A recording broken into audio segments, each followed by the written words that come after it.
The Zenith's Promise moved through the darkness like a predator hunting ghosts. Its silver hull reflected nothing because there was nothing left to reflect in this part of space. Commander Veshkara stood on the bridge, her 4 eyes scanning the displays that showed the graveyard of human civilization. 847 years had passed since the Purge War, and still the debris fields remained. Broken ships, dead stations, the scattered bones of a species that had reached too far too fast. Veshkara's skin changed color from calm blue to thoughtful purple. She was Krinathi, part of the collective that ruled this section of the galaxy. Her people did not like to talk about the humans. It was an old shame, buried under centuries of progress and new alliances. But the dead zones remained, forbidden to most travelers, marked on every star chart with warnings that translated the same in 7 languages. Quarantine zone. Automated defenses may remain active. Commander, we have something, said Junior Scanner Relk from his station. His voice carried the clicking undertone of his species, the Hasith, who had joined the collective 200 years after the humans were gone. Veshkara moved to his station with smooth steps. What kind of something? A ship, human design. It was hidden behind the third moon of that dead planet. Relk's claws danced across the controls. The computer says it is a Perseverance-class deep space vessel. Military configuration, but also designed for long-term exploration. The commander felt her breathing sacs tighten. Human ships were rare finds now. Most had been destroyed in the war or dismantled afterward. The few that remained were in museums. Monuments to a mistake the Krinathi collective tried not to repeat. Show me. The main screen changed, and there it was. The ship looked like a piece of ancient history floating in the black. Its hull was scarred with weapons fire, the kind that came from Krinathi pulse cannons. Burns marked where shields had failed. Holes showed where projectiles had punched through. But the ship was intact, more or less. It spun slowly in space, tumbling end over end in a lazy rotation that had probably continued for centuries. Life signs? Veshkara asked, though she knew the answer. Nothing could survive 800 years in a dead ship. Relk's scales shifted color, showing confusion. That is the strange part, Commander. I am detecting something. It is very faint. The sensors keep saying yes, then no, then yes again. Automated systems, suggested Tactical Officer Mornith from her station. The humans were clever with their machines. It could be a reactor signature or a defense system waiting for targets. Veshkara considered this. It made sense. The humans had been brilliant with technology, which was part of why they had been deemed too dangerous. In just 500 years, they had gone from primitive chemical rockets to ships that could cross star systems. Another century, and they might have developed faster than light travel that surpassed Krinathi science. The collective had debated for 3 years before making the decision. Containment had failed. Coexistence was deemed impossible. So the order was given: remove the threat. 7 days. That was all it took to end humanity. Veshkara had not been born yet when it happened. But she had studied the war in the military academy. She had seen the recordings, read the reports, understood the reasoning, and still, late at night in her quarters, she wondered if there had been another way. Prepare a boarding party, she said finally. Full environmental suits. Weapons on stun settings only. If there are active defense systems, I want them disabled, not destroyed. This ship is a historical artifact. Yes, Commander, Mornith replied. But her tone suggested she thought this was a waste of time. 2 hours later, Veshkara floated through the docking tube that connected her ship to the human vessel. Her suit's lights cut through the darkness, revealing walls that had once been white, but were now stained with age and violence. The boarding team moved in formation behind her. Mornith, Relk, Medical Officer Telnar, and 4 security personnel. The ship's interior was cold. Not just the cold of space, but something deeper. The cold of death and time. Their boots made no sound in the vacuum as they moved through corridors lit only by their helmet lamps. Everything was frozen, preserved by the void. Bodies floated in some sections. Crew members who had died when life support failed. They had been human, and seeing them made Veshkara's skin shift to a sorrowful gray. The biosignature is coming from the lower decks, Relk reported, checking his scanner. Section 7C. The ship's layout shows that as cryogenic storage. Veshkara felt something cold that had nothing to do with temperature. Cryogenic storage meant stasis pods, and stasis pods meant the impossible. They descended through access shafts past engineering bays and crew quarters. The ship had been home to 234 humans, according to the name plates they passed. Each had been a person with a life, a family, dreams. All gone now, erased in the name of galactic security. Section 7 to C was deep in the ship's belly, protected by thick walls designed to survive anything. The door was sealed, but Morneth's cutting tools made short work of it. It fell inward with a crash they felt through their boots but could not hear. Inside, the cryo bay was dark except for one thing. A single pod, standing alone in a room designed for 20, had a light. It was red and weak, flickering like a dying heartbeat, but it was on. Impossible, whispered Morneth. Telnar pushed forward, his medical scanner already out. The pod is functional. Barely. It is running on emergency reserves. The power should have failed centuries ago. He looked up at Veshkara, his 6 eyes wide. Commander, there is someone alive in there. The boarding party gathered around the pod, their lights illuminating the frost-covered glass. Inside, through the ice, they could see a face. Human. Female. Her skin was dark brown, her hair was black and cut short. Her expression was peaceful, like she was simply asleep. How is this possible? Relk asked. No stasis pod can function for 800 years. Telnar was studying his scanner with frantic movements. This is not a standard pod. The humans modified it. Look at these power readings. It has been cycling between full stasis and minimal life support, adjusting to conserve energy. Someone programmed it to keep her alive as long as physically possible. Veshkara moved closer, staring at the sleeping human. The last human. The last survivor of a species the collective had erased. The weight of that realization pressed down on her like a physical force. Can you wake her? She asked. I do not know, Telnar admitted. The pod is failing. If we do nothing, she will die within days, maybe hours. But waking her after such a long time, her body may not survive the transition. And if she does survive, Morneth added quietly, what then? She wakes to find her entire species dead, killed by us. She wakes alone in a galaxy that decided she should not exist. The commander looked at her tactical officer. Are you suggesting we should let her die? I am suggesting we consider carefully, Morneth replied. The collective made its decision about humanity. This survivor complicates that decision. Veshkara's skin flashed angry red before she controlled it. The collective made a decision about a species, not a person. This woman did nothing. She was simply in the wrong place at the wrong time.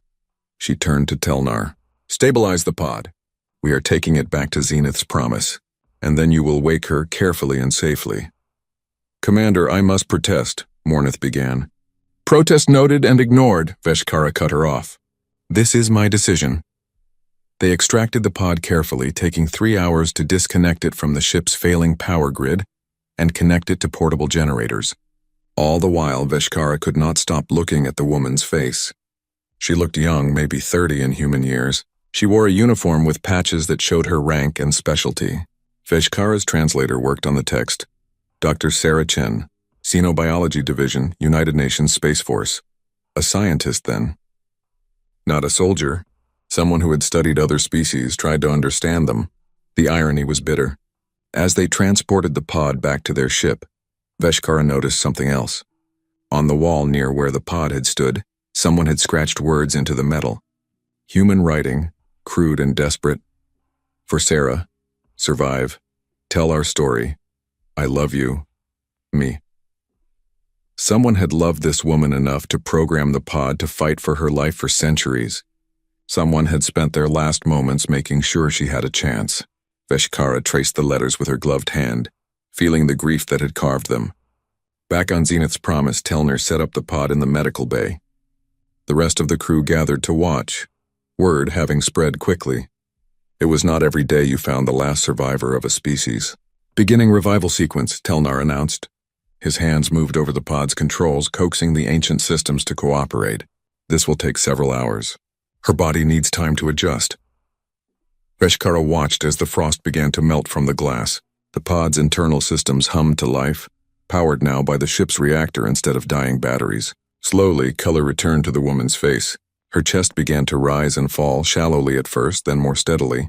Vital signs improving, Telnar reported. Heart rate increasing. Brain activity returning.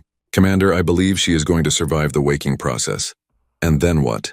Asked Morneth, who had remained in the medical bay. What do we do with her? She is the last human. That makes her, what, a prisoner? A refugee? A historical curiosity? That makes her a person, Veshkara said firmly, and we will treat her as such.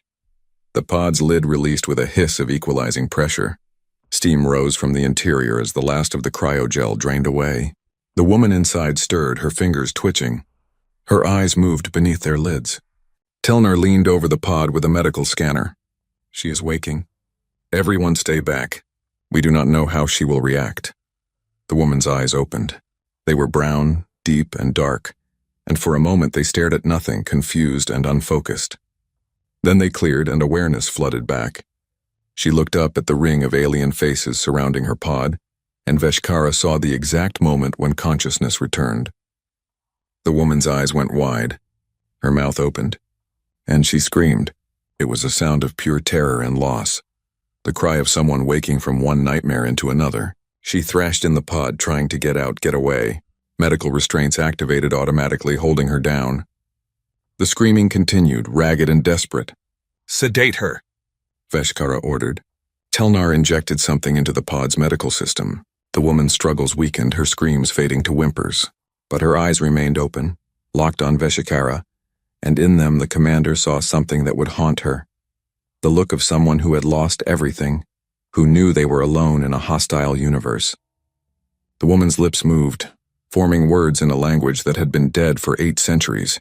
Veshkara's translator caught them. Please tell me they're not all gone. Please tell me I'm not the last." Veshkara's skin shifted to the deepest gray, the color of mourning. She had no answer that would not break this woman's heart, so she said nothing, and watched as the sedative pulled the last human back into merciful unconsciousness. Behind her, Mornith spoke quietly. "You should have let her die in the pod, Commander. It would have been kinder." Veshkara did not respond. She could not, because part of her wondered if Mornith was right. What life could this woman have now? What future existed for the last survivor of humanity? But another part of her, the part that had always questioned the Purge War, thought differently. This woman had survived 800 years against impossible odds. Someone had loved her enough to give her that chance, and perhaps, just perhaps, there was a reason she had lived. The commander turned to her crew. "Full medical care, comfortable quarters once she is stable, and someone find a human language specialist. When she wakes again, I want to be able to talk to her properly." "Commander," Relk ventured carefully, "should we not report this to the Collective Council?" Veshkara considered. The council would want to know immediately, but they would also want to decide what to do with this woman, and the commander was not sure she trusted that decision. "Not yet," she said finally.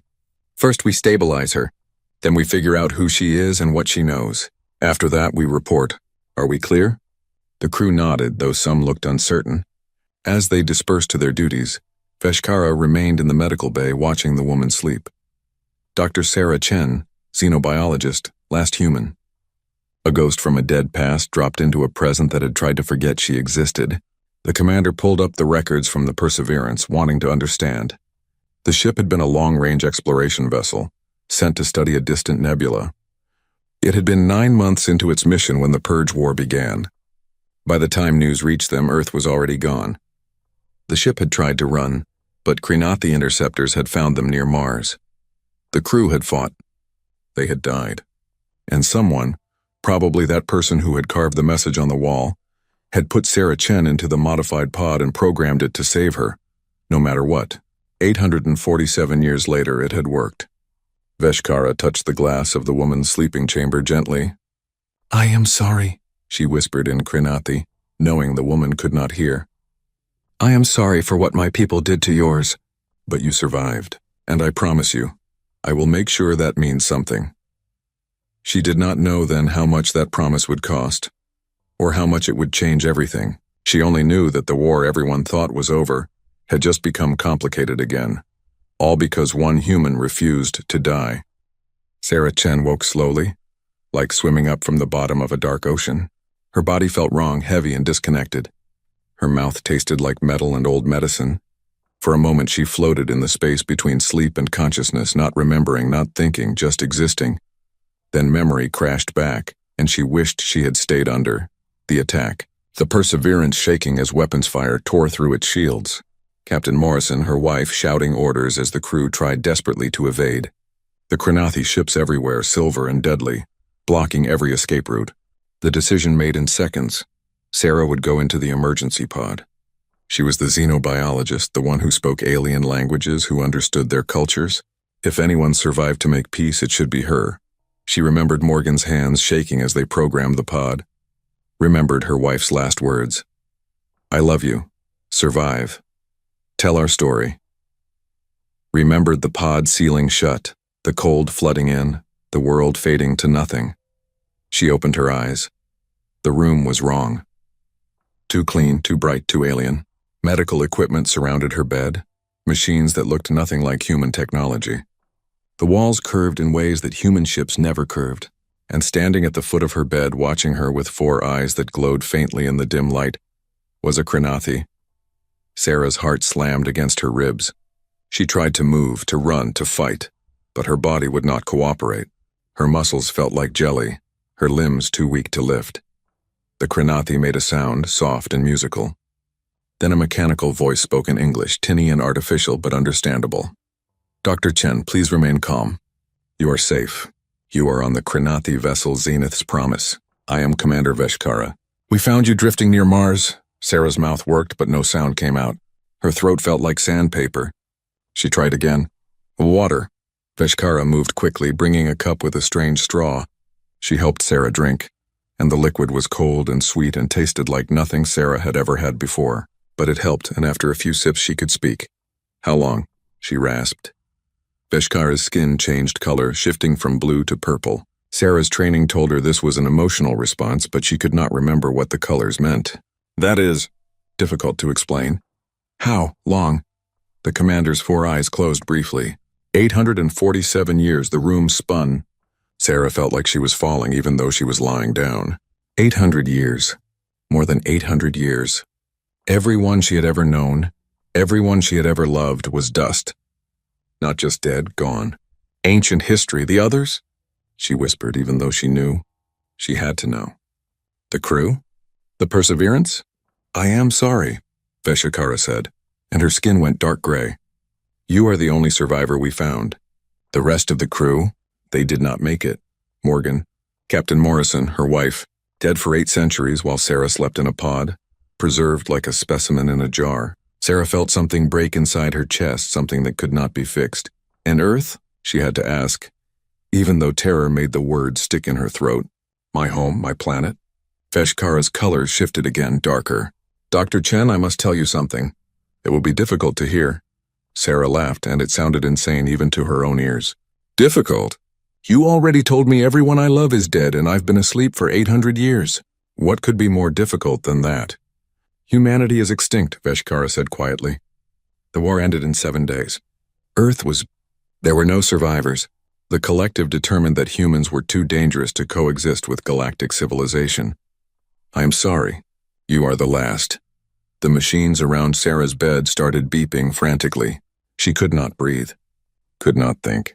Her vision tunneled down to a single point, and that point was the Krenathi standing at her bedside.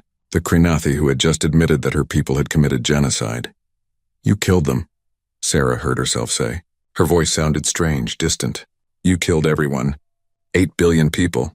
You killed my wife. You killed my species. And now you're telling me you're sorry?" "Dr. Chen, please get away from me!" Sarah tried to sit up, to lunge, to attack, but her body still would not work. Frustration and rage poured out as screaming. "Get away! Don't touch me! You're murderers!" "Murderers?" More aliens rushed into the room. One of them, tall and thin with 6 eyes, pushed something into the medical equipment. Sarah felt coldness spread through her veins. "No," she slurred. "No, don't. I have to. The darkness took her again. When she woke the next time, she was alone. The room was dimmer, quieter. Her body worked better now, though everything ached. She sat up slowly, taking stock. She was wearing a medical gown made of fabric that felt too smooth to be human-made. Her arms showed needle marks where IVs had been. Her skin looked too thin, too pale, like she had been sick for a long time. Because she had been. Sick with 800 years of sleep, Sarah put her face in her hands and cried. She cried for Morgan, who had given everything to save her. She cried for the crew of the Perseverance, good people who had just wanted to explore the stars. She cried for Earth, for humanity, for everything that was gone and could never come back. She cried until there were no tears left, and then she just sat there empty and hollow. The door made a soft sound. Sarah looked up to see a new alien entering. This one was different from Veshikara, with 6 eyes instead of 4, and skin that looked more like scales than the smooth surface the commander had. It moved carefully, like approaching a dangerous animal. Dr. Chen, the mechanical translator voice said, "I am Medical Officer Telnar. I have been caring for you. May I examine you?" Sarah almost said no, almost told him to go away, to leave her alone to die. But spite flared in her chest, hot and bright. They had killed her species, but she was still here. She would not make it easy for them. "Fine," she said. Telnar examined her with instruments that hummed and beeped. He was professional, careful not to touch her more than necessary. After a while, he spoke again. "Your recovery is remarkable. The long-term stasis should have caused significant muscle atrophy and organ damage. But whoever modified your pod did brilliant work. You will need physical therapy, but you should make a full recovery." "How wonderful," Sarah said bitterly. "I get to be healthy while being the last human alive." Telner's scales shifted color, a ripple of blue and green. "I cannot imagine what you are feeling. But for what it is worth, I am glad you survived. What my people did to yours was wrong." Sarah looked at him sharply. "You're Kranathi?" "Yes. So you're one of the people who decided my species was too dangerous to exist." "I was not born yet when the decision was made," Telnar said carefully. "But I am Kranathi, yes, and I cannot change what my people did. I can only tell you that many of us, especially younger generations, believe the Purge War was a terrible mistake. It is a stain on our history." "A stain," Sarah repeated. 8 billion people. A stain. "A genocide," Telnar corrected, meeting her eyes with all 6 of his. "That is the word, is it not? What we did was genocide. There is no softer word that makes it acceptable." Sarah stared at him, surprised despite herself. She had expected excuses, justifications, the kind of political language that made atrocities sound reasonable. "Not this blunt honesty. Why did you?" she asked. "I was a xenobiologist. I studied all of you, the Kranathi and the others in the collective. We wanted to join you, to be part of the galactic community. We were trying to be peaceful, so why?" Telnar was quiet for a long moment. "Fear," he said finally. "Your species advanced too quickly. In 500 years, you went from primitive rockets to ships that could cross star systems. You were developing technologies that scared the collective, and humans were unpredictable, aggressive. The collective debated for 3 years and decided that containment would not work, that eventually humans would become a threat that could not be stopped. So you stopped us first," Sarah said. "Killed us before we could become dangerous." "Yes. We were trying to be better," Sarah whispered. "We knew we had problems. We were working on them. Violence, aggression, tribalism. We knew these were issues. That's why programs like mine existed. I was studying how to bridge the gap between species, how to communicate, how to coexist. We just needed time." "I know," Telnar said. "I have read your work." "It was brilliant," Sarah blinked. "What?" "Your research papers, your studies on interspecies communication protocols. They survived in the galactic database. After the war, some Kranathi scholars studied human science, trying to understand what we had destroyed. Your work was considered revolutionary. You developed communication frameworks that we still use today." She did not know what to say to that. Her work had survived, had been used, while she and everyone she knew had been erased. It felt obscene. "I want to see," she said suddenly. "Earth, Mars, show me what you did." Telnar hesitated. "Dr. Chen, I do not think would show me." Sarah's voice cracked. "You owe me that much. Show me what's left of my home." The medical officer's scales rippled with distress, but he nodded. "I will speak to the commander." An hour later, Sarah stood in front of a large viewing screen in what appeared to be a conference room. She had dressed in clothes the crew had made for her, simple and functional, but clearly alien in design. Her legs shook from weakness, but she refused to sit. She needed to stand for this. Veshkara entered, her skin carefully neutral blue. "Dr. Chen, Telnar said you wished to see Earth." "Yes." The commander studied her with those 4 glowing eyes. "It will be painful." "Everything is painful now," Sarah replied. "Show me." Veshkara touched a control and the screen changed. Earth appeared, but it was not the Earth Sarah remembered. The planet looked dead, its surface scarred with massive impact craters. The atmosphere was thin and gray. The oceans were smaller, darker. The lights that should have dotted the night side, showing cities and civilization, were absent. It was a corpse of a world. The war was short but thorough, Veshikara said quietly. Kinetic strikes destroyed major population centers. The infrastructure collapsed. Within days, billions were dead. The survivors lasted perhaps a few years. But without technology, without support systems, they could not maintain civilization. The planet's ecology was severely damaged. It will take thousands of years for Earth to recover. Sarah's fingers pressed against the screen, touching the image of her dead world. Did anyone escape? Colony ships, outposts, anything? No, Veshikara said. The collective was thorough. Every human installation was located and neutralized. Mars, Europa, Titan, all the colonies were destroyed. Deep space vessels were hunted down and eliminated. You should not have survived, Dr. Chen. Your pod should have failed centuries ago. Someone gave you a miracle. Morgan. Morgan had given her a miracle, and now Sarah had to live with it.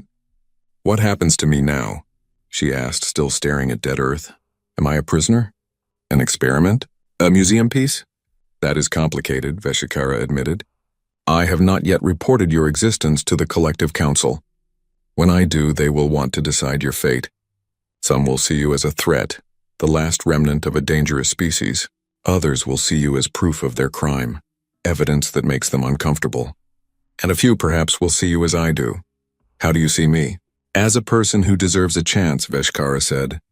As someone who was wronged by decisions made before she could have any say in them. As a survivor who should be allowed to survive? Sarah turned to face her. Why do you care? You're Krinathi. Your people killed mine. Veshikara's skin shifted through several colors before settling on a deep purple. Because I have studied the war. I have read the reports, seen the recordings, understood the reasoning, and I have concluded that we were wrong. Perhaps humans were dangerous. Perhaps they would have been a threat. But we did not have to kill everyone. We could have tried harder at understanding, at coexistence. We chose the easy answer, the violent answer, and I do not want to make that choice again. Meaning what? Meaning I want to help you if you will let me, the commander said. You are alone, yes. You are the last human, but you are also someone with knowledge, with skills, with value. The galaxy has changed in 800 years. There are problems you might be able to help solve. And perhaps in helping you can find a reason to keep living. Sarah wanted to say no, wanted to spit in the commander's face, to reject everything that Krinathi offered. But she was tired, so tired. And the thought of having nothing, of being nothing, was worse than accepting help from her people's killers. What kind of help? She asked. We have been trying to access human installations, Veshikara explained. Military facilities, research stations, places that still have automated defenses. They are dangerous to shipping, to travel. We cannot shut them down without human authorization codes, human knowledge. You could help with that. You want me to help you clean up what's left of my species? I want you to have a purpose, Veshikara corrected. I want you to have a reason to get up each day instead of drowning in grief. And yes, we would benefit from your help, but you would benefit too. Sarah thought about it, thought about spending every day in this room staring at dead Earth waiting to die, thought about Morgan who had fought so hard to keep her alive, thought about what her wife would want her to do. If I help you, she said slowly, I want things in return. Name them. Freedom. Not a prisoner, not a pet. I come and go as I please on this ship. I get answers when I ask questions. And when you finally report me to your council, I want to speak for myself. I want to tell them exactly what I think about what they did. Veshikara's skin flashed several colors quickly. Surprise, Sarah thought. Maybe respect. Agreed, the commander said. You will have limited freedom at first, until the crew becomes accustomed to you. But yes, you will be a guest, not a prisoner, and when the time comes, you will speak to the council yourself. You have my word. The word of a Krinathi, Sarah said bitterly. Forgive me if I don't find that comforting. I do not ask you to forgive me, Dr. Chen, Veshikara replied. I cannot change the past. I can only try to make the future less terrible. Will you help me do that? Sarah looked at the screen one more time at Earth floating dead and cold in space. She thought about all the people who were gone, all the dreams that had died with them, and she thought about Morgan's last words. Survive. Yes, she said quietly. I'll help. Not for you, for them. So someone remembers what we were. Veshkara's skin shifted to a warm orange, and Sarah's translator helpfully supplied that this meant gratitude. Thank you, Dr. Chen. Call me Sarah, she said. If I'm going to be stuck with you people, we might as well skip the formalities. The commander's colors shifted again, something that might have been a smile. Then call me Vesh. Welcome aboard, Sarah Chen. Welcome to your new life. Sarah nodded but did not reply, because this was not a new life. It was a half-life, a shadow existence in a galaxy that had killed everyone she loved, but it was all she had. And Morgan had given everything to give her this chance, so she would take it. She would survive, and someday, somehow she would make sure the universe remembered humanity, not as a threat, not as a mistake, but as people who had loved, who had dreamed, who had deserved better. That was the promise she made herself, standing in front of her dead world. That was how she would honor the 8 billion ghosts that haunted her every breath. She was Sarah Chen, she was a xenobiologist. She was the last human, and she would not let them forget what that meant. 6 months had passed since Sarah Chen woke to a universe without humanity. 6 months of physical therapy, learning to walk again after 8 centuries of sleep. 6 months of language practice refreshing the alien tongues she had once studied. 6 months of work, helping the Kranathi access old human facilities that still protected dead worlds with lethal efficiency. And 6 months of nightmares. Sarah stood in the observation deck of the Zenith's Promise, watching stars slide past as the ship traveled between systems. Her reflection stared back from the transparent aluminum, and she barely recognized herself. She had gained back the weight that stasis had stolen, but her eyes were different now, harder, older. They were the eyes of someone who had died and come back to find the world gone. You should be resting, Veshkara said, entering the deck behind her. The commander had developed a habit of checking on Sarah at odd hours, as if worried she might disappear. I don't sleep much anymore, Sarah replied. It was true. Every time she closed her eyes, she saw Earth burning, saw Morgan's face as the pod sealed, heard 8 billion voices screaming. Veshkara's skin shifted to concerned purple. Telner can provide medication. I don't want to be drugged, Sarah cut her off. I want to be awake. To remember. It's all I have left of them. The commander was silent for a moment, then came to stand beside her. Over the months, they had developed something like friendship, though Sarah was not sure that was the right word. You could not truly be friends with someone whose people had killed yours, but they had reached an understanding, a careful trust built on honesty and shared work. We are approaching the next facility, Veshkara said, the Jupiter station. According to our records, it was a military research installation. The automated defenses are still active and have destroyed 2 collective ships that came too close. Sarah nodded. She had been studying the facility's records for weeks. It's a weapons development center. They were working on theoretical faster-than-light systems when the war started. The defenses are probably set to maximum aggression. Can you disable them? Maybe, if the security systems recognize my biometrics. If the backup power hasn't failed. If the AI hasn't degraded too much over 8 centuries? Sarah turned to face Vesh. There are a lot of ifs. But you will try. Yes. Sarah paused, considering her next words carefully. Vesh, why hasn't the council contacted you? You said you'd report me eventually, but it's been 6 months. The commander's color shifted uncomfortably. I have been delaying. Every time I prepare the report, I find reasons to wait. We need your help with one more facility. We need you to be stronger. We need more time to present you properly. You're afraid of what they'll do to me. Yes, Veshkara admitted. The council is divided.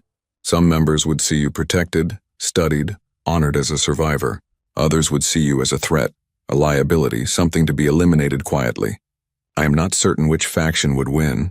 Sarah felt cold despite the comfortable temperature. So I'm a political problem. You are a living reminder of genocide, Vesh corrected. That makes some people uncomfortable. Good, Sarah said harshly. They should be uncomfortable. They should wake up every day and remember what they did.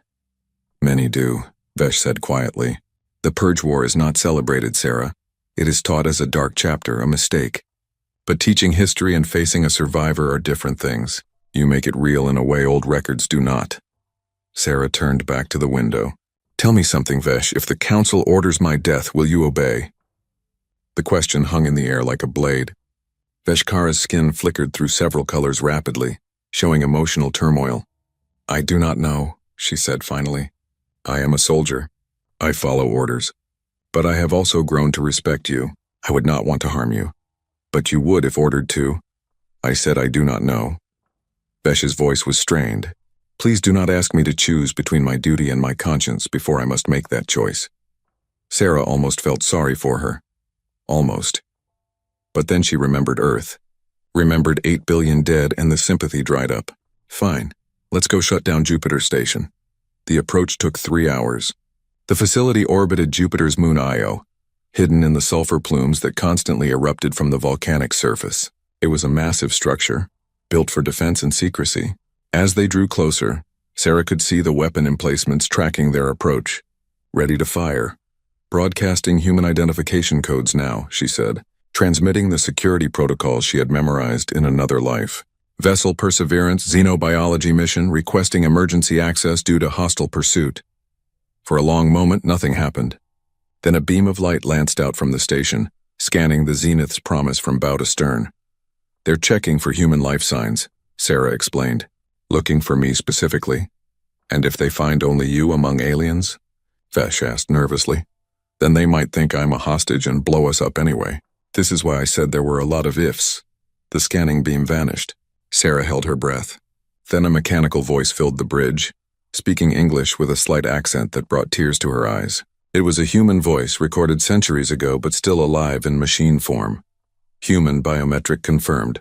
Dr. Sarah Chen, Xenobiology Division. "Welcome to Jupiter Station, Doctor.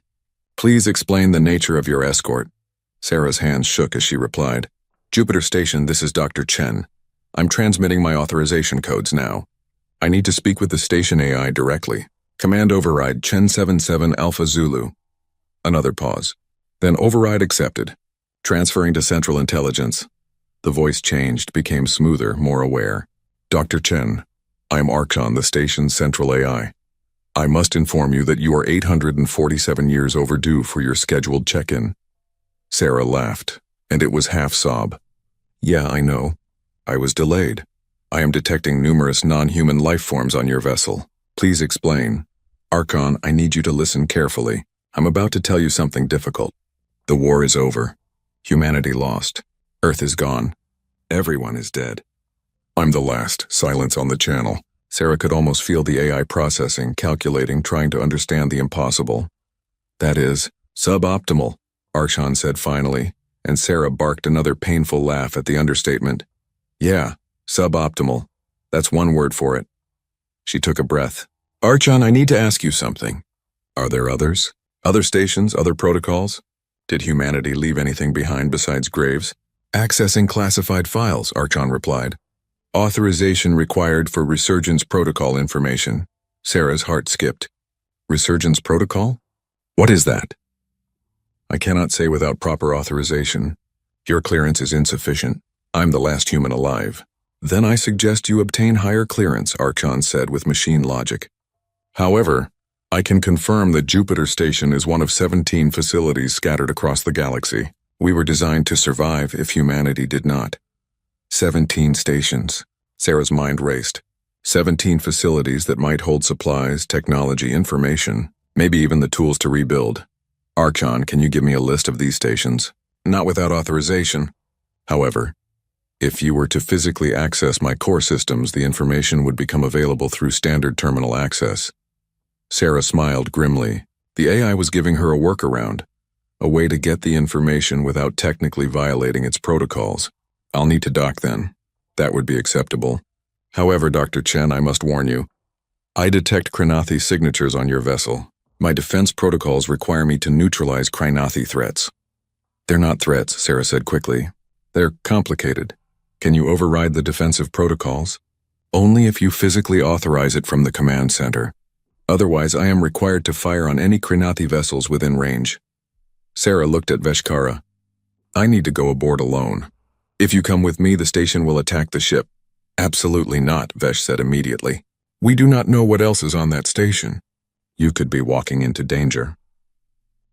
"The danger is out here if I don't go," Sarah countered. "Your ship against station weapons that were designed to stop Krinathi fleets. You'll lose.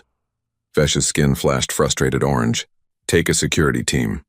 Aliens on the station triggers the defenses. It has to be me. Just me. They argued for another 10 minutes, but Sarah was stubborn and Arshan was inflexible. Finally, Vesh agreed, but only with the condition that Sarah wear a communicator and stay in constant contact. The docking was eerie. The station's bay was clean, preserved by the vacuum of space, but it felt like a tomb. Sarah's footsteps echoed as she made her way through corridors that had not seen life in centuries.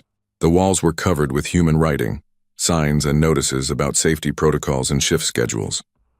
It was like walking through a museum of her species. She found the command center at the station's heart. It was exactly as the designers had left it, terminals dark but ready, waiting for someone to bring them back to life. Sarah sat at the main console and placed her hand on the biometric scanner. Dr. Sarah Chen confirmed. Archan's voice filled the room. Welcome back, Doctor. How may I serve you? Tell me about the resurgence protocol, Sarah said. Accessing files. The screens around her lit up, showing documents, plans, schematics. The resurgence protocol was humanity's insurance policy. 17 stations were built in secret during the tension period before the war. Each contains genetic material, embryo banks, cultural databases, and advanced AI systems designed to preserve and potentially restore humanity if extinction occurred. Sarah stared at the screens, her mind struggling to process what she was seeing. Millions of genetic samples, detailed records of human culture, history, art, science. Everything needed to bring humanity back from extinction. We can restore them, she whispered. We can bring humanity back. That is theoretically possible, Archan confirmed. However, there are significant obstacles. The embryo banks require specific environmental conditions and extensive resources. Growing humans to adulthood would take decades, and without a human society to raise them, the restored humans would not truly be human in the cultural sense. Sarah's excitement deflated slightly. Archan was right. She could potentially create humans, but they would be orphans in an alien galaxy, raised by machines and aliens, with no connection to the culture they supposedly represented. Show me the locations of the other stations, she commanded. A star map appeared, showing 16 points scattered across known space. But as Sarah studied them, her hope died a little more with each location. 5 stations were in territory now occupied by hostile alien nations. 3 were in areas too dangerous to reach. 4 had sent out automated distress signals years ago, suggesting they had been discovered and destroyed. That left 4 stations besides Jupiter, and reaching them would require resources and ships Sarah did not have. Archan, what's your power status? Backup reactors at 47% capacity. I can maintain basic functions for approximately 200 more years. Can you send a message to the other stations? Find out which ones are still operational? Negative. Communication would reveal their locations to anyone monitoring these frequencies. My programming prohibits such action unless authorized by a command-level officer. Sarah leaned back in the chair, feeling the weight of impossible choices. She could try to reach the other stations, but that would take years and would require telling the Krainathi Council about them. The Council might help, or they might destroy the stations as threats. She could try to use the genetic material here to restore humanity, but creating babies without families or culture felt wrong, like making ghosts instead of people. Vesh, are you hearing this? She said into her communicator. Yes, the commander's voice came back. Sarah, this changes everything. If the Council learns about these stations, they'll want them destroyed, Sarah finished. Or controlled. Either way, humanity's last chance disappears. Not necessarily, Vesh said carefully. Some Council members might see this as an opportunity to make amends, to restore what was taken. And you? What do you see? Vesh was quiet for a long time. I see a choice. We can tell the Council now, and let them decide humanity's fate again. Or we can wait, investigate the other stations, gather more information before forcing that decision. You mean hide this from your superiors? I mean, give you time to understand what you have before others take it from you. Sarah thought about it. Thought about trust, about risk, about the fact that Vesh was offering to commit what amounted to treason for her sake. Why are you doing this? She asked. Really? Why do you care about humanity's survival? Because 800 years ago, my people made a choice based on fear, Vesh replied. We decided that someone else was too dangerous to exist, so we killed them all. And we have lived with that shame ever since. If there is a chance to undo even a small part of that crime, I want to take it. Not just for you, Sarah, for us, so that we can be better than we were. Sarah closed her eyes. It would be so easy to hate all Krinathi, to see them as a monolith of evil, but Vesh was an individual, trying to make better choices than our ancestors had. That had to count for something. Okay, Sarah said finally. We'll keep this quiet for now. But Archon, I need you to do something for me. What is your request, Dr. Chen? Start compiling everything. All the cultural data, all the scientific information, everything humanity was. If I can't restore my people physically, at least I can preserve them digitally. Can you do that? That will require significant processing power and time. But yes, it is possible. Then start. And Archon, thank you for waiting, for surviving, for keeping humanity alive even when there were no humans left to keep it for. It is my purpose, Dr. Chen, and if I may say so, it is gratifying to have that purpose renewed. Sarah spent another hour on the station, downloading what information she could carry and setting Archon on his task. As she prepared to leave, the AI spoke again. Dr. Chen, one more thing. My sensors detect a beacon signal from another station. Station Omega. It is unusual. Unusual how? The signal contains a message repeating every hour. It says, for those who come after, hope survives. Find us. Sarah felt her breath catch. Someone's alive. At another station? Unknown. The message could be automated, but it began transmitting only 7 years ago, long after the war ended. Something changed at Station Omega recently. 7 years ago, something had activated there, had sent out a signal. Maybe it was just a malfunction, or maybe impossibly there was another survivor. Send me the coordinates, Sarah said. Encrypted. I'll find a way to get there. As she made her way back to the Zenith's promise, Sarah's mind raced with possibilities. Resurgence protocols. Hidden stations, maybe even another survivor. Humanity's story might not be over after all. But the danger was real too. If the wrong people learned about these stations, they would be destroyed. And Sarah was just one person, dependent on aliens who had killed her species, trying to preserve something that everyone else had decided should not exist.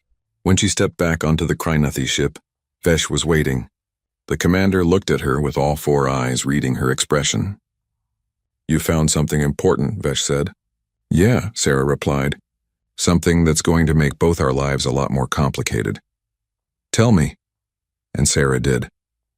She told Vesh about the resurgence protocol, about the stations, about the beacon from Omega. She trusted the commander with humanity's last secrets, betting everything on the hope that this one alien could be different than the ones who came before. It was the biggest gamble of her life, but it was the only play she had. And somewhere across the stars, a beacon repeated its message.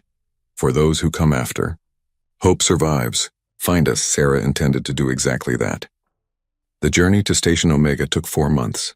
4 months of planning, of careful navigation through territories that did not welcome Krinathi vessels. 4 months of Sarah learning everything she could from the data Archon had provided, and 4 months of Veshkara delaying, lying and misdirecting her superiors about what they were really doing. Another report is due to the council, Mornath said, standing in Vesh's office. The tactical officer had been growing increasingly nervous about their unofficial mission. Commander, we are running out of excuses. Vesh looked tired. Her skin had been stuck on stress gray for weeks now. Tell them we are investigating anomalous readings in the outer darkness. Which is true. While hiding the most significant discovery in 8 centuries, Mornath replied. Commander, I have been loyal. I have followed your orders without question.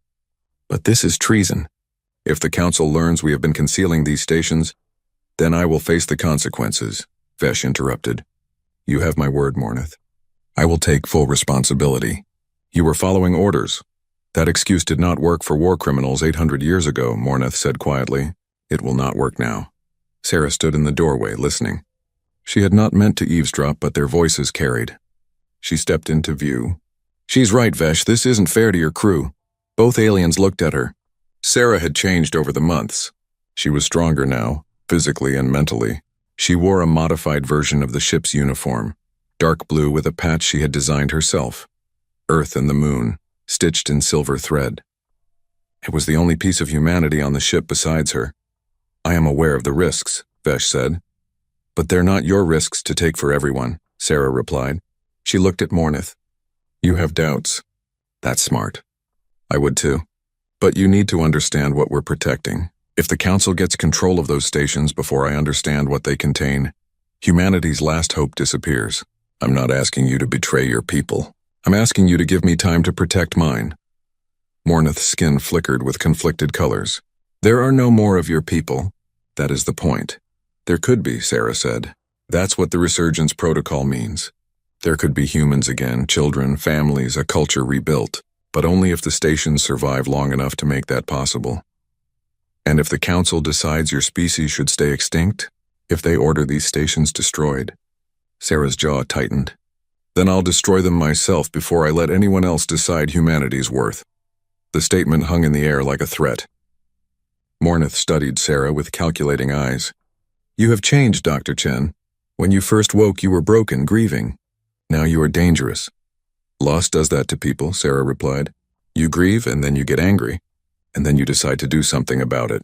Commander, Mornith said, turning to Vesh. I will follow your orders.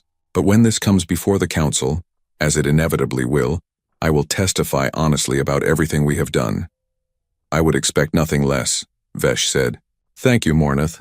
The tactical officer left and Sarah moved to sit across from Vesh. You're risking everything for me. Why? I have asked myself that question many times, Vesh admitted. At first I thought it was guilt. My people destroyed yours, so I owed you something. But it is more than that now.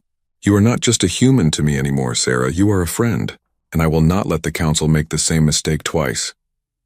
Sarah felt something warm in her chest, something she had not felt in a long time. Connection. Trust. Maybe even friendship. Despite everything. Thank you, she said quietly. Do not thank me yet, Vesh said with a color shift that might have been a smile.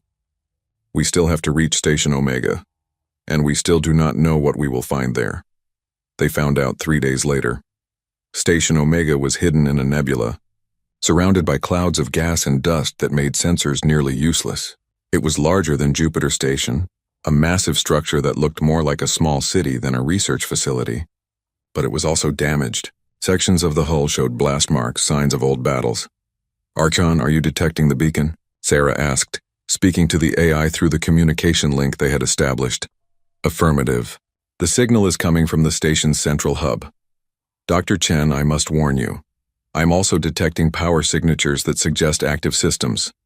This station is not dormant. Sarah's heart raced. Active? You mean something's alive in there? I mean something is operating. Whether it is biological or artificial, I cannot determine from this distance. Sarah looked at Vesh. We need to go aboard. Agreed. But this time you do not go alone. The commander's tone left no room for argument. If there is danger, I want my people with you. They assembled a team. Sarah, Vesh, Telnar, and 4 security personnel. They approached the station carefully, docking at an intact airlock. The door opened easily as if it had been expecting them. Inside, the station was different from Jupiter. Where Archon's facility had been dark and waiting, Omega was alive. Lights glowed in the corridors. Air circulated. The temperature was comfortable for humans, which Sarah noticed immediately.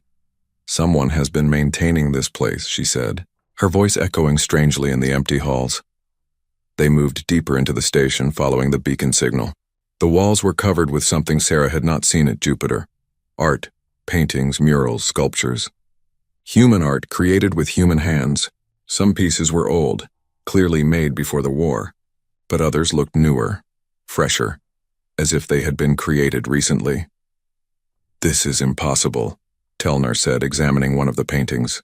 This canvas is perhaps 50 years old at most, but there have been no humans for 8 centuries. Sarah reached out to touch the painting. It showed Earth, blue and green and beautiful the way she remembered it. Tears blurred her vision. Someone has been keeping humanity alive here, keeping our culture alive. They reached the central hub and Sarah stopped dead. The room was enormous, filled with equipment and computers. But what caught her attention was the garden. An actual garden growing under artificial lights, filled with plants Sarah recognized. Tomatoes, wheat, flowers from Earth, species that should have been extinct. And in the center of the garden, sitting on a bench carved from stone, was a woman, not a human woman. An android, clearly mechanical but designed to look human. She had dark skin, kind eyes, and she wore simple clothes. When she saw Sarah, she stood up and her face broke into a smile that was heartbreakingly human. "Hello," the android said in English, perfect and unaccented. "I am Mother. I have been waiting for you, Sarah Chen." Sarah could not speak, could not move. She just stared at this impossible thing, this machine that looked and sounded human. "Do not be afraid," Mother said gently. "I was created by the station's original crew before they died. They knew extinction was coming, so they built me to preserve what they loved. I have been keeping humanity alive in the only way I can. Through memory, through art, through care for things that humans cared about."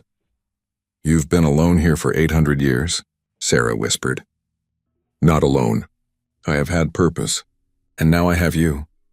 Mother moved closer, studying Sarah with those two human eyes. "You are the first human I have met in 734 years. The others, they grew old and died. I cared for them until the end. And when the last one passed, I continued the work, because that is what they asked of me." Sarah felt her legs give out. She sat down hard on the floor, overwhelmed. "There were survivors here? Humans who lived after the war?" 23 of them, Mother said, sitting beside her. "They escaped the initial attack and made it to this station. They lived here, tried to rebuild what they could. They had children, a few, but the population was too small, the genetic diversity too limited. Eventually, disease and age took them all. The last human on Station Omega died 283 years ago. Her name was Maya Okonkwo, and she was 97 years old. She made me promise to keep going, to preserve humanity until someone came back, so I did." Veshkara knelt beside Sarah, her skin a sympathetic purple. "This Mother, she is not human but has more humanity than many living beings I have met." Mother looked at Vesh with interest. "You are Krinathi. Your people destroyed humanity." "Yes," Vesh said simply. "We did, I am sorry." "Sorry is a word," Mother replied. "Maya used to say that actions matter more than words. You brought Sarah here. You protected her. That is action. So perhaps your sorry means something." Sarah found her voice. "Mother, you sent out the beacon 7 years ago." "Why then? Why not earlier?" "Because 7 years ago I completed my primary work. I have preserved everything. Every piece of human culture I could recover. Every story, every song, every recipe and poem and scientific discovery. I have genetic samples from all 23 survivors carefully maintained. I have detailed records of human psychology, sociology, philosophy, everything needed to rebuild not just human bodies but human souls." Mother gestured to the computers around them. "And I have something else. Something the original crew created in their final years." "What?" Sarah asked. "Come, I will show you." Mother led them to another room, this one filled with machines Sarah recognized. Artificial wombs, genetic sequencers, advanced medical equipment. And in the center, suspended in specialized chambers, were embryos. Hundreds of them frozen in time, waiting. The survivors used the genetic material from all 17 stations to create these, Mother explained. They knew they were dying out, so they spent their last years creating children who would never be born. Children with maximum genetic diversity, designed to be healthy, strong, adaptable. Children who could become a new humanity if someone ever came to wake them. Sarah stared at the embryos, her mind reeling. "You're telling me we can restore humanity? Just grow these embryos, raise the children, rebuild civilization?" "In theory, yes," Mother said. "But it would take resources, time, and most importantly, it would take people willing to raise human children.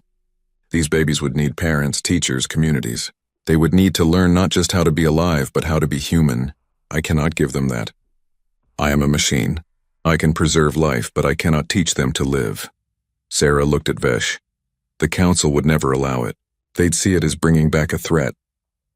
"Perhaps," Vesh said slowly, "or perhaps we frame it differently. These are not weapons or soldiers.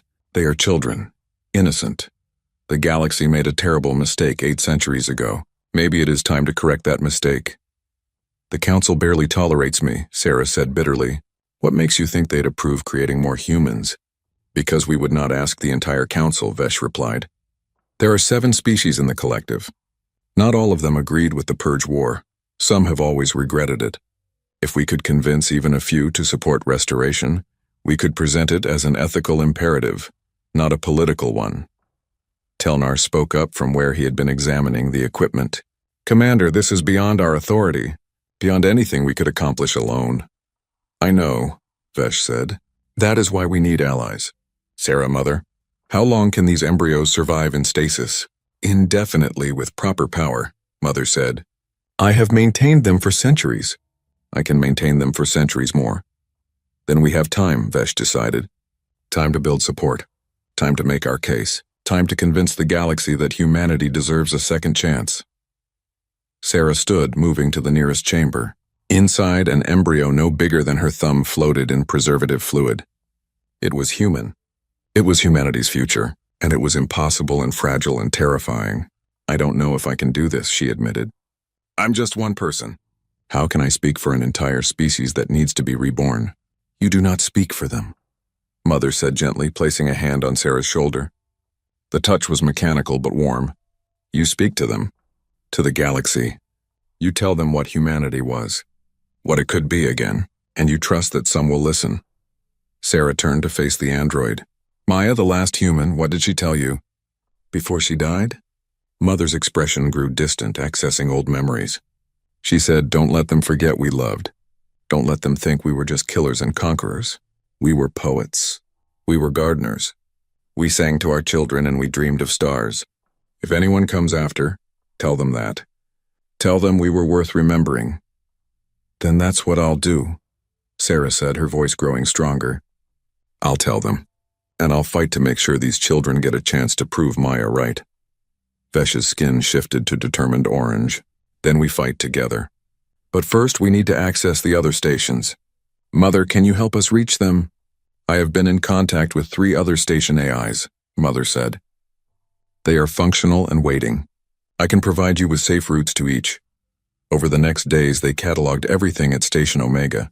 The art, the genetic material, the cultural databases. It was overwhelming, beautiful, and heartbreaking. Humanity reduced to files and frozen embryos, kept alive by a machine built with love. Sarah found herself spending hours in the garden, talking to Mother about the humans who had lived here, learning their names, their stories, their hopes. They had been the last of their kind, and they had not given up. They had created life even knowing they would not live to see it bloom. On their last night at the station, Sarah sat with Mother under the artificial sun, surrounded by earth plants. "Will you come with us?" she asked. "You shouldn't have to stay here alone." Mother smiled. "This is my home. This is where I preserve what they built. But I am not alone anymore, Sarah. I have you now. And when those children wake, if they wake, I will teach them about the humans who came before. I will tell them about Maya and all the others who refused to let humanity die quietly. I'll come back," Sarah promised. "When we've convinced the council, when we have support, I'll come back and we'll wake them together." "I will be waiting," Mother said. "I am very good at waiting." As the Zenith's promise left Station Omega, Sarah watched the facility disappear into the nebula. She carried with her data crystals full of information, genetic samples, and most importantly, hope. Real tangible hope that humanity could return. But she also carried the weight of responsibility. Those embryos, that culture, that entire potential future, it all depended on her ability to convince aliens who had once decided her species should die that they deserved to live again. It was impossible. It was insane. It was the only chance she had. And Sarah Chen, the last human, the survivor, the ghost who refused to fade, was going to take it. "Set course for the council homeworld," she told Vesh. "It's time to stop hiding. Time to make them face what they did. And time to show them what they almost killed forever." Vesh's skin shifted through several colors before settling on brave red. "The council will not be pleased." Sarah smiled, and it was fierce. "Good." Maya said actions matter more than words. Let's show them some action. The ship turned, heading toward the heart of Krinathi space. Toward judgment. Toward danger. Toward the chance to save a species that existed only in memory and possibility. Behind them, in a hidden station in a forgotten nebula, Mother tended her garden and waited. She had waited 800 years. She could wait a little longer. For humanity, for hope. For children who might someday play under a real sun, breathing real air, carrying forward the dreams of people who had refused to let death be the end. The story wasn't over. It was just beginning. Not alone. I have had purpose. And now I have you. Mother moved closer, studying Sarah with those two human eyes. You are the first human I have met in 734 years. The others? They grew old and died. I cared for them until the end. And when the last one passed, I continued the work. Because that is what they asked of me. Sarah felt her legs give out. She sat down hard on the floor, overwhelmed. There were survivors here. Humans who lived after the war? 23 of them, Mother said, sitting beside her. They escaped the initial attack and made it to this station. They lived here, tried to rebuild what they could. They had children, a few, but the population was too small. The genetic diversity too limited. Eventually, disease and age took them all. The last human on Station Omega died 283 years ago. Her name was Maya Okonkwo, and she was 97 years old. She made me promise to keep going, to preserve humanity until someone came back. So I did. Veshkara knelt beside Sarah, her skin a sympathetic purple. This mother, she is not human but has more humanity than many living beings I have met. Mother looked at Vesh with interest. You are Krinathi. Your people destroyed humanity. Yes, Vesh said simply. We did, I am sorry. Sorry is a word, Mother replied. Maya used to say that actions matter more than words. You brought Sarah here. You protected her. That is action. So perhaps your sorry means something. Sarah found her voice. Mother, you sent out the beacon 7 years ago. Why then? Why not earlier? Because 7 years ago I completed my primary work. I have preserved everything. Every piece of human culture I could recover. Every story, every song, every recipe and poem and scientific discovery. I have genetic samples from all 23 survivors carefully maintained. I have detailed records of human psychology, sociology, philosophy, everything needed to rebuild not just human bodies but human souls. Mother gestured to the computers around them. And I have something else. Something the original crew created in their final years. What? Sarah asked. Come, I will show you. Mother led them to another room, this one filled with machines Sarah recognized. Artificial wombs, genetic sequencers, advanced medical equipment. And in the center, suspended in specialized chambers, were embryos. Hundreds of them frozen in time, waiting. The survivors used the genetic material from all 17 stations to create these, Mother explained.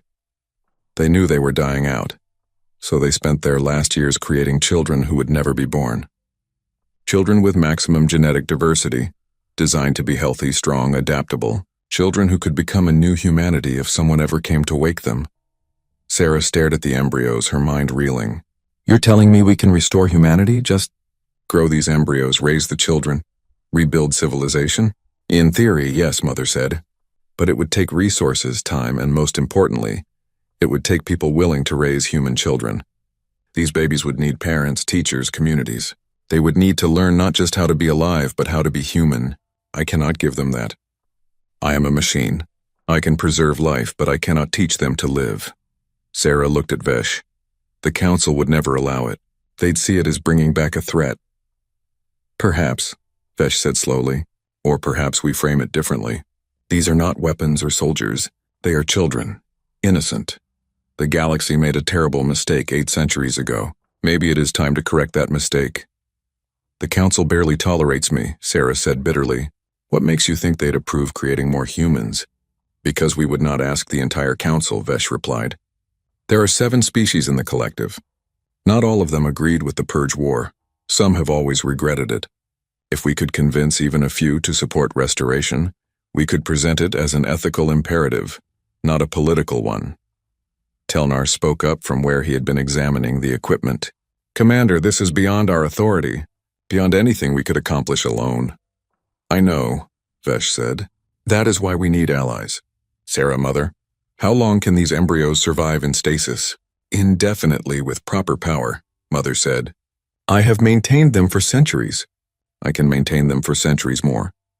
Then we have time, Vesh decided. Time to build support. Time to make our case. Time to convince the galaxy that humanity deserves a second chance. Sarah stood, moving to the nearest chamber. Inside, an embryo no bigger than her thumb floated in preservative fluid. It was human. It was humanity's future, and it was impossible and fragile and terrifying. I don't know if I can do this, she admitted. I'm just one person. How can I speak for an entire species that needs to be reborn? You do not speak for them, Mother said gently, placing a hand on Sarah's shoulder. The touch was mechanical but warm. You speak to them, to the galaxy. You tell them what humanity was, what it could be again, and you trust that some will listen. Sarah turned to face the android. Maya, the last human, what did she tell you? Before she died? Mother's expression grew distant, accessing old memories. She said, don't let them forget we loved. Don't let them think we were just killers and conquerors. We were poets. We were gardeners.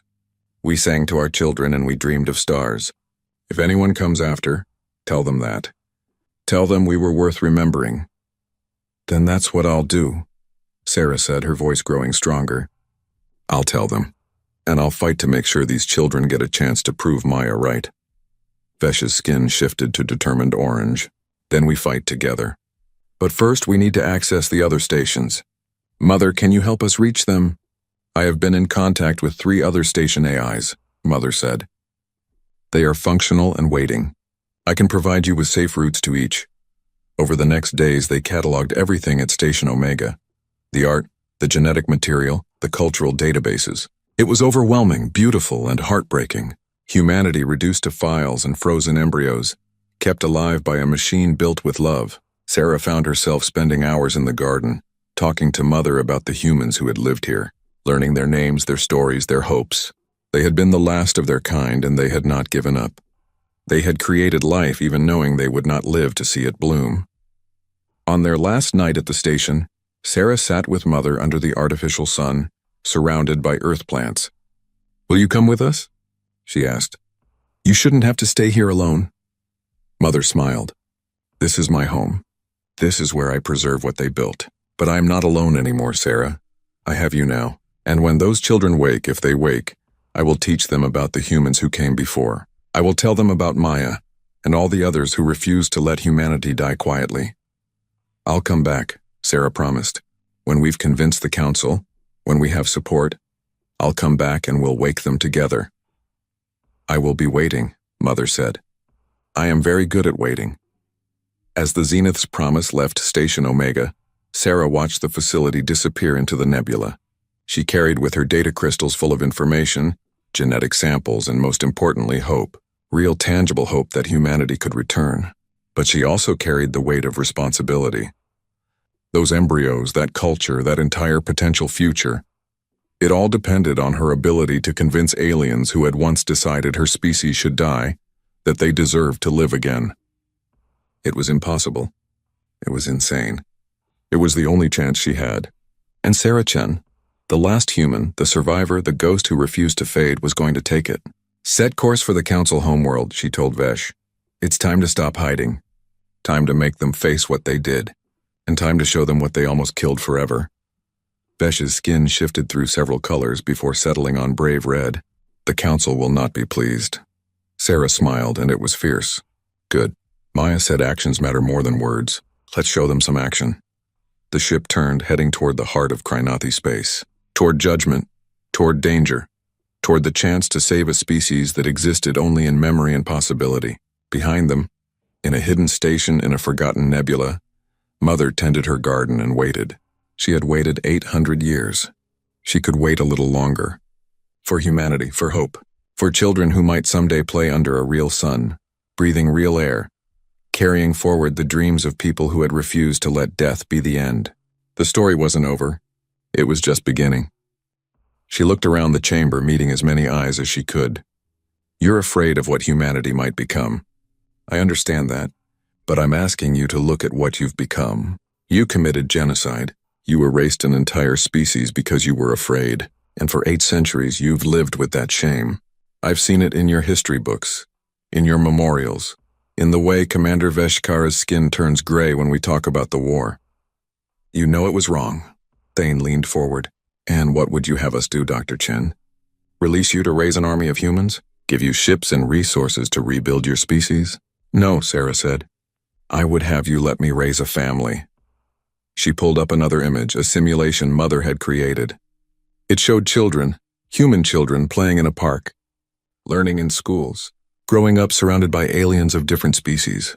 I'm not asking you to restore humanity to what it was. I'm asking you to let humanity become something new. Something better.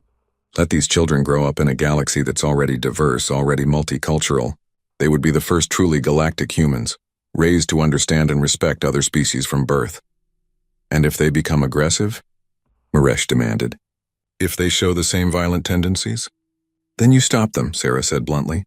I'm not asking for special treatment. I'm asking for a chance. These children would grow up under observation, under collective oversight. If they show signs of being dangerous, you intervene.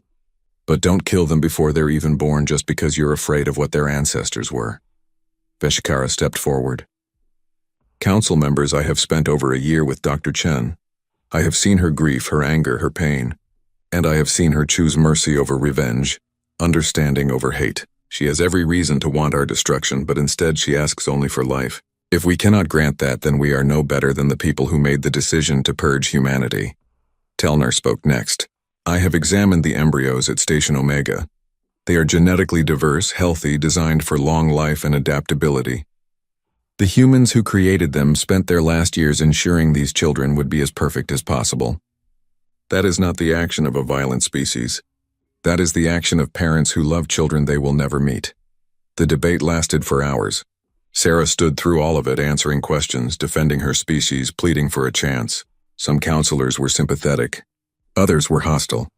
Most were uncertain, torn between guilt for past actions and fear of future consequences. Finally, as the chamber's artificial sun began to dim, simulating nightfall, Thane called for silence. We will vote, not on whether to restore humanity, but on whether to allow Dr. Chen to attempt to raise a limited population under collective supervision. Those in favor? The voting display lit up. Sarah held her breath, watching as lights appeared. Green for yes. Red for no. They appeared slowly, painfully, each one a judgment on her species' worth. The Krenathi vote split, some green, some red. The Hussith voted mostly red, with a few abstentions. The Meridians glowed green, their crystalline forms shimmering with what might have been approval. The Vorn split evenly. It came down to the Relthians, a species Sarah had barely interacted with. They were bird-like with feathered crests and sharp eyes. Their representative, Counselor Keth, had said nothing during the entire debate. Now she spoke. My people were nearly destroyed once, Keth said in a high, musical voice. A plague centuries ago that killed 90% of our population. We survived only because another species helped us, gave us medical technology and resources when they could have let us die and taken our world. We have never forgotten that mercy. We will not deny it to another species now. The Relthian votes glowed green. The final tally appeared. It was close, so close Sarah could barely breathe. But there was more green than red. The motion passes, Thane announced. Dr. Sarah Chen will be granted custody of 20 embryos to be raised under collective supervision. The remaining genetic material will remain in stasis under council seal until these first children reach adulthood and can be properly evaluated. 20. Not hundreds, but 20. It was not everything Sarah had hoped for, but it was something. It was a chance. There are conditions, Thane continued. The children will be raised on a neutral world under observation. They will be educated in collective values as well as human culture. They will have the same rights as any species' children, but they will also have restrictions until they prove themselves trustworthy. And you, Dr. Chen, will be responsible for their development. If they become violent, if they show signs of being a threat, this experiment ends. I understand, Sarah said. Her legs were shaking, her heart pounding. 20 children. 20 chances to prove humanity deserved to exist. And Commander Veshkara, Thane said, turning to the Krenathi officer, your actions were insubordinate and dangerous. However, they were also motivated by conscience and a desire to correct past wrongs. You are hereby relieved of command of the Zenith's promise. Your new assignment is to assist Dr. Chen in raising these children and ensuring they do not become a threat. Vesh's skin flashed surprise, then settled into accepting blue. Yes, Council Leader. This session is adjourned. As the delegates filed out, some giving Sarah looks of sympathy, others of distrust, Sarah felt like she might collapse.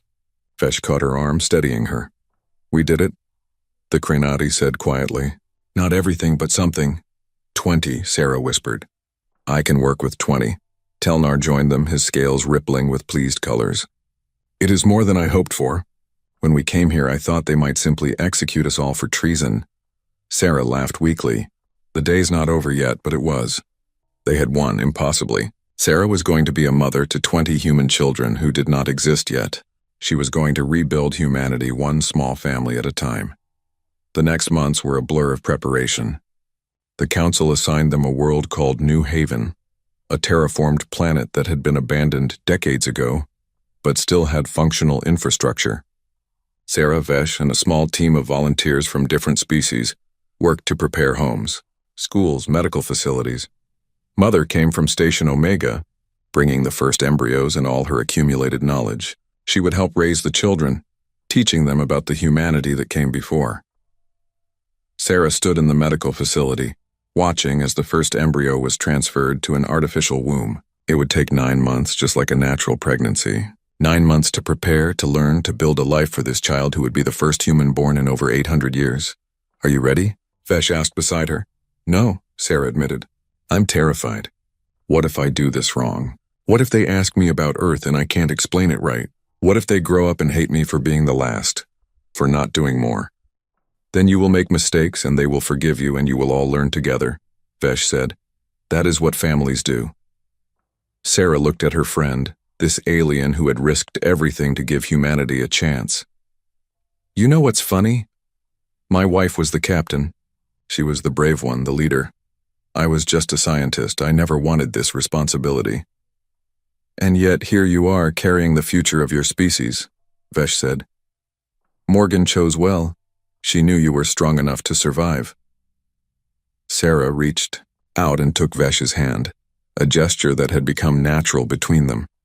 Human and Krinathi, standing together, watching new life begin. Tell me something, Sarah said.